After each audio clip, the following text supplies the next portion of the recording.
Balita mula sa tahanan. Magandang hapon, narito mga balita mula sa DMW sa linggong ito. Serbisyo karaban sa Riyadh, Dubai at Singapore, tagumpay. Muling matagumpay na naihatid ng pamahalaan ang mga esensyal na serbisyo at programa sa mga overseas Filipino workers sa ginanap na magkakasunod na bagong bayani ng mundo OFW serbisyo karaban sa Riyadh, Dubai at Singapore. Umabot sa 12,225 serbisyo ang naihatid sa 5,901 na mga OFW na dumagsa sa karaban sa Riyadh nitong November 13 hanggang 15. Ito ang ikalawang pagkakataon na nagsagawa ng karaban sa Riyadh ang pamahalaan. Nakapagtala naman ng 7,500 na serbisyo sa alagang OWA serbisyo karaban sa Singapore kung saan umabot sa 7,002 OFW ang nagsitungo noong November 15 at 16.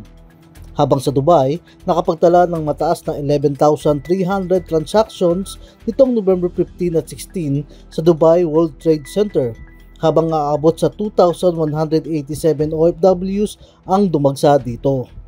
Isinasagawa ang serbisyo karaban base sa direktiba ni Pangulong Ferdinand R. Marcos Jr. na ihatid ang lahat ng esensyal na serbisyo sa mga OFW kahit saan mang bahagi ng mundo sila naroroon.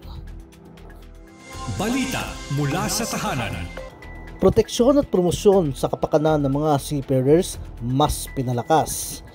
Mas pinalakas ang pagbibigay ng proteksyon at promosyon sa kapakanan ng mga Pilipino seafarers makaraang lagdaan ni DMW Secretary Hans J. Kakdak at ni International Seafarers Welfare and Assistance Network o ISWAN Chief Executive Simon Grange ang isang Memorandum of Understanding nitong November 13.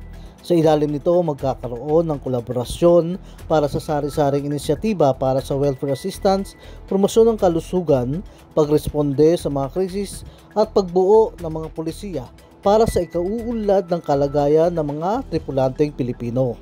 Sa panig ng DMW, tutulong sila sa pagbibigay ng mga referral ng mga seafarers at kanilang pamilya, magbibigay ng mga program orientations at susuportahan ang mga inisyatiba sa kalusugan.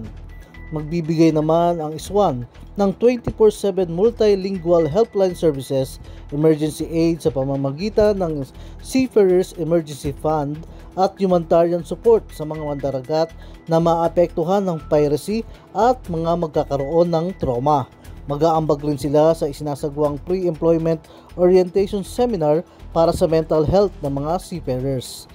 Inaasahang tatagal ang partnership ng 2 taon at maaaring i-renew para sa kapakanan ng mga tripulanteng Pilipino.